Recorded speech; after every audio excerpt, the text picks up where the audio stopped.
Thank you, everybody, for joining me this afternoon, and I hope you are having a wonderful conference. By way of background, my name is Jono. I'm the Managing Director of the Wellbeing outfit and Chief Mental Health Advisor for EY Oceania, NBN Co, and a number of other organisations. And all the work that we do at Wellbeing outfit is about helping individuals, teams, and organisations align high wellbeing and high performance. My background in this space is a little bit unusual for someone who spends most of my time working with organisations, and that's actually in suicide prevention. I lost a friend of mine to suicide when I was 14 and made a decision at that point in my life that I would dedicate my life and career to mental health and wellbeing, and was very, very fortunate to meet the founder of Reach Out, which at the time was the world's first web-based mental health service, and served that organisation for around 22 years. And through that, we helped and continue to help. Reach Out's an amazing organisation, help many, many hundreds of thousands of young people and their families manage mental health difficulties. I spent 10 years as CEO of Reach Out, and it was actually as CEO that I became really fascinated by the idea of what does peak performance mean? How do we actually achieve it? And the reason being is, fundamentally, the primary objective of executives in organisations is not the well-being of their people, but the performance of the organisation. And so for me, the question always remained, and we shared it with our team, my leadership team, was that our mission at Reach Out was to help all young people to be happy and well. What do we need to do to get our mission outside our door? How do we not have higher expectations for vulnerable young people than we do for ourselves? And at the same time, our teams literally did work where wrong decisions had carried very, very significant consequences. So we didn't really have the luxury of not being a peak performance organisation, not being a high performing organisation. So how do we marry these two? And so what I did is I started researching a lot of the literature around leadership and management practice. And one of the things that really fascinated me and led to the Wellbeing outfit was this idea that kept coming through that a lot of management practice is not based on science. A lot of it really comes from biographies and autobiographies of very successful, particularly men, who retrospectively say, this was the recipe to my success. You only sleep 4 hours a night, you're completely focused on work, you know, at the moment with the wellbeing influencers, you wake up at 3:30 a.m. and do 4 hours of gym before meditating, before doing all this stuff, and it doesn't make a lot of sense. And so that's the work that we do with organisations now, and I'm going to share you some of the insights of like what actually drives peak performance. Why do we care? Why is it that wellbeing increasingly is being aligned with peak performance? And what's the role that the travel industry can play in this, and how can it become your point of difference? So firstly, what is the era that we're living in? We're living in one of the most amazing eras of our time where transformation and very, very fast transformation is now a fact of life. When you look at these things, what I spend time with organisations about, which is we're beyond the world of change and change management and looking at that through very steady lens, that what we're now into is this world where everything is true up until it's not true. If you only go back a few years to the start of COVID, in February 2020, most Sydney-siders were really reeling from bushfires. We were preparing to send our kids to school. 6 weeks later, we upended 100 years of practice and pulled kids out of school. It was true up until it wasn't true. It was mandated by law up until we were told that it's really, really the worst thing that we can do. And we see that sort of change happen all the time. It will definitely accelerate and will definitely be driven by AI, by some of these big global changes. We're seeing it in politics, we're seeing it in science, and we're certainly seeing it in organisations. So what does that mean? It means that we essentially now need to help our people cope with this idea of everything will be true up until it's not true, And that sort of mental agility is very, very difficult for humans. We're not really well built to change that fast. But that's really what's required in workforces now, and certainly of leaders. Another way to look at it, this is some work of the World Economic Forum, who've been charting over a number of years. They write a series of reports on what are the most valued skills in organisations. And what they've been arguing for some time is that we are now at the end of the computerisation industrial revolution, and we're now entering and have entered the next, or the fourth industrial revolution, which will be dominated by artificial intelligence. What was the big shift with the computerisation era? And when they talk about industrial revolutions, what they mean is the nature and definition of what it means to work fundamentally changes. What computerisation era did was allow us to individualise cognitive effort. We can spread it around, we can have a number of people work on computers and generate huge amounts of cognitive output without bringing them into a central processing space. So what did we value in the computerisation era? And a lot of you will see this in your own organisations, certainly, and I've got 3 boys at high school. If you look at what high school really values, it values most of the skills in the third industrial revolution. The extent to which you can work hard. And work hard is governed by effort and volume of effort. How long and how hard can you work? Technical literacy. Do you have a specific set of skills that make you valuable? Information retention, process orientation, which means can you follow rules? Are you efficient and organised, and do you have high attention to detail? What we're now seeing is, and what we expect to see in terms of what is the definition of peak performance, is a lot of those skills will be increasingly devalued over the next decade. They won't go away. We will still value technical literacy, we'll still value hard work, but we will define hard work very differently. What are the skills that are emerging? Most of those skills already sit in organisations and teams, but they're seen as the nice-to-haves, not the core.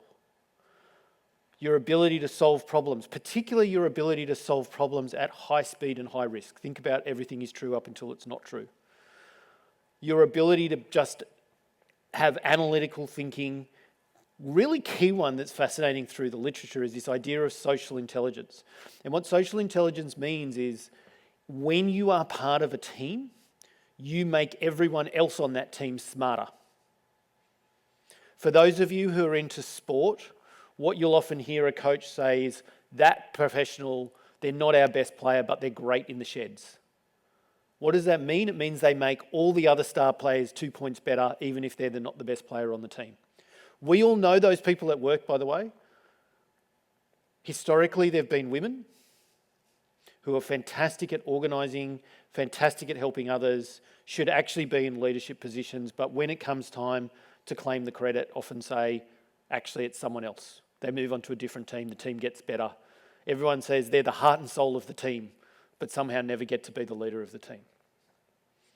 What we're seeing is, in a world of high complexity, people with very, very high social intelligence will become increasingly valued because the technical knowledge, the technical capability will sit in AI, will sit in other places.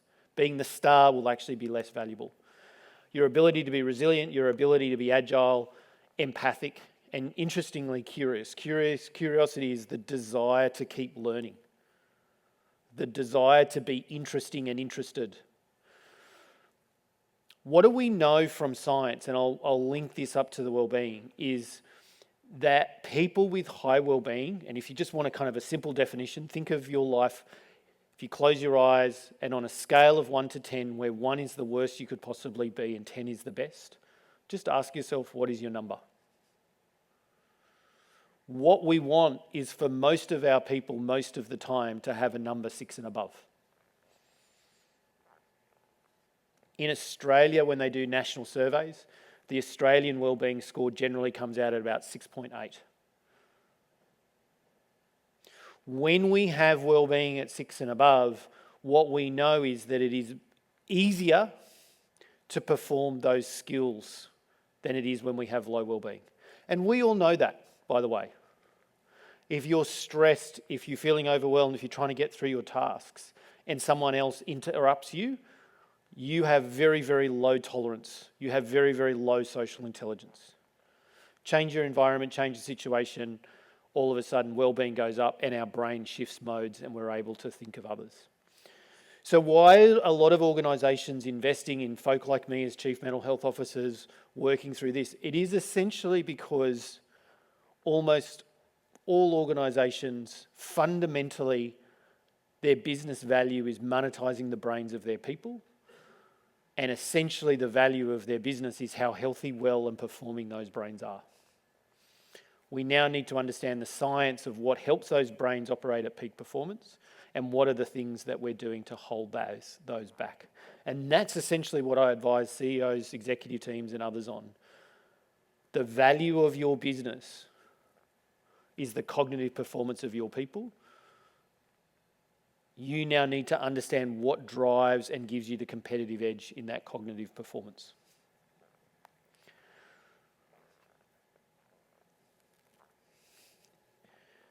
So why should the travel industry, why should you care? Well, part of it is you as an industry are also huge employers.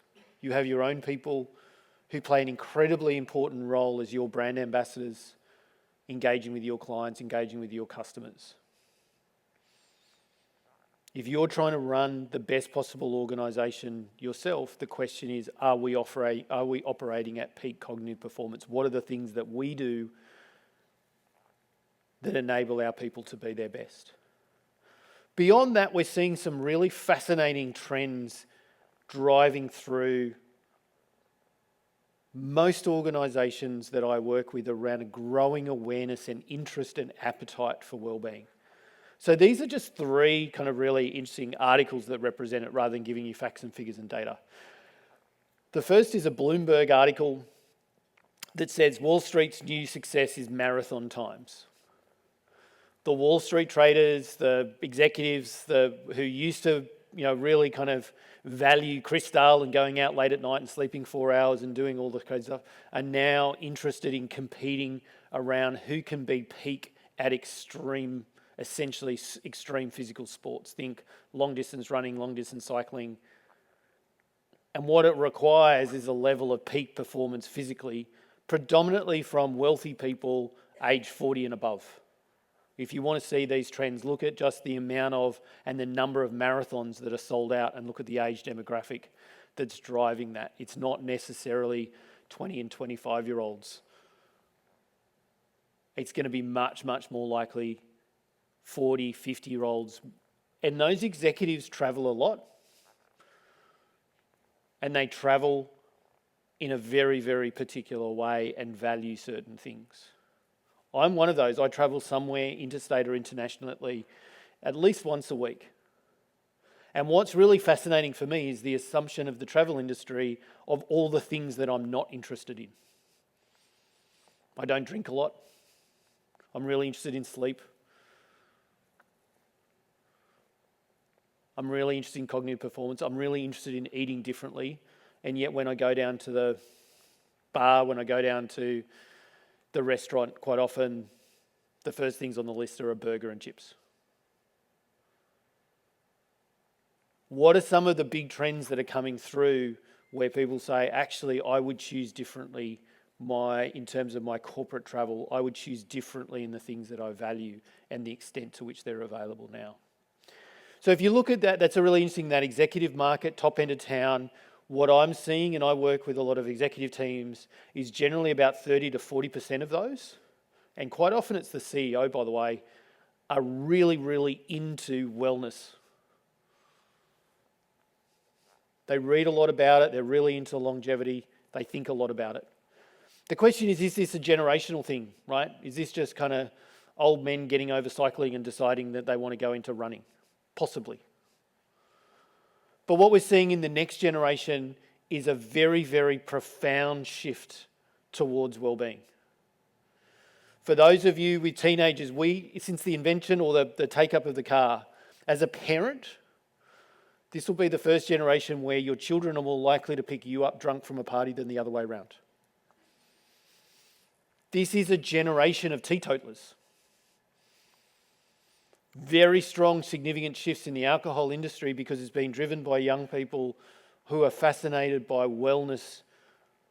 You see this in nightclubs closing down, a whole range of kind of factors being driven by this generation. Now, some of it was accelerated and amplified by COVID, but it's definitely cementing a trend in that younger generation towards wellness. A great example of that is this idea of essentially day clubbing. So this is a company in New York that's now launched, I think, in about 60, 70 cities, called Wake Up. And the idea is, rather than stay out late, wake up early and be hugely social, dance, engage, do all the things you would otherwise do late at night, but do it in a healthy way and do it in the morning. What's interesting is that it's not seen as daggy and edge, it's seen as super cool. Right? When we look at this as a generation coming through, these will be our emerging kind of leaders who are expecting a lot from organisations to value the things that they value. And a lot of it will be built around wellness. And the third thing is a challenge that I expect to come through with AI, which is we will have more opportunities to be lonely with AI than we do now. Loneliness is one of the biggest killers in our society. And when you look at AI, what it can do, but won't necessarily do, is continue to atomize people in their relationships. What will that mean if you look at it in the converse? We expect people and organizations to value connectedness even more. So if you look at your corporate travel market, the question being, if I'm going to travel and I can do a lot of things in technology, I'm spending more of my time having automation and AI and a whole bunch of other things, then essentially the times I connect up with other humans in my team, I will value even more. So the question then is the extent to which hotels, other folk in the travel industry are really then seen as amplifying this third space of hyperconnectedness. What does that look like? How do we do that really well? As I said, I spend a lot of time doing conferences, offsites.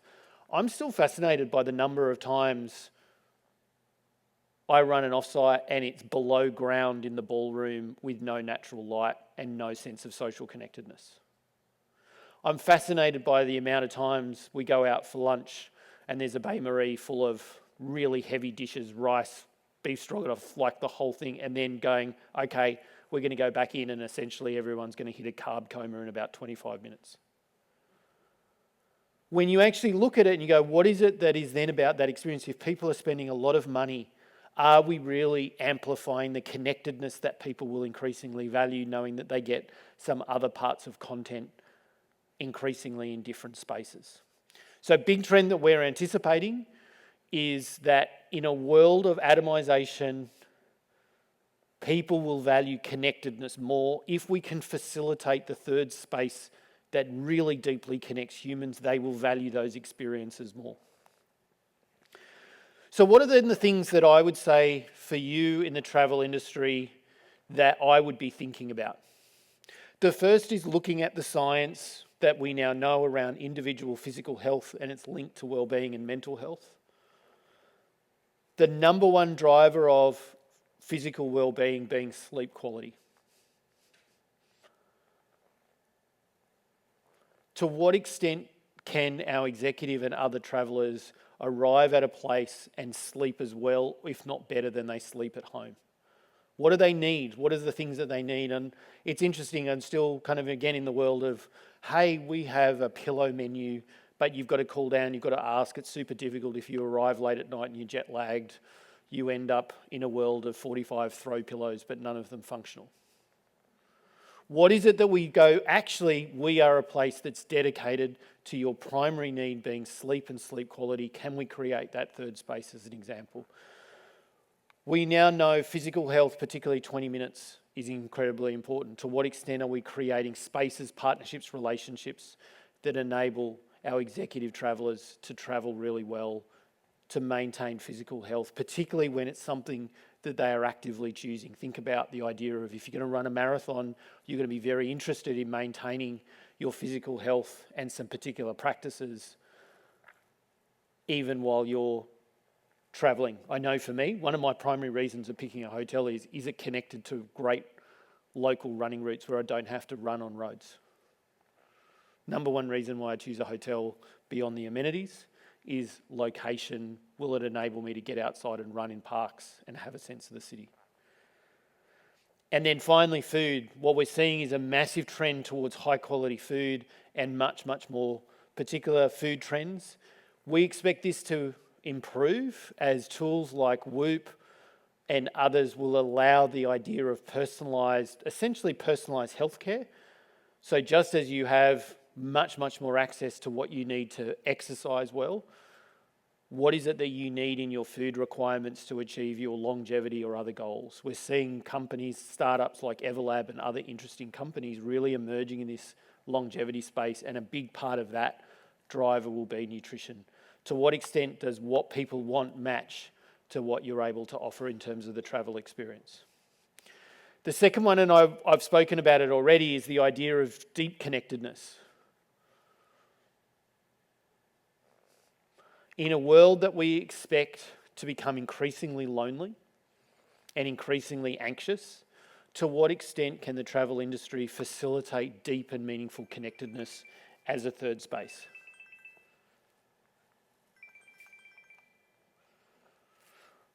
What does that look like? How do we make people feel safe? How do we make people want to bring someone to our location?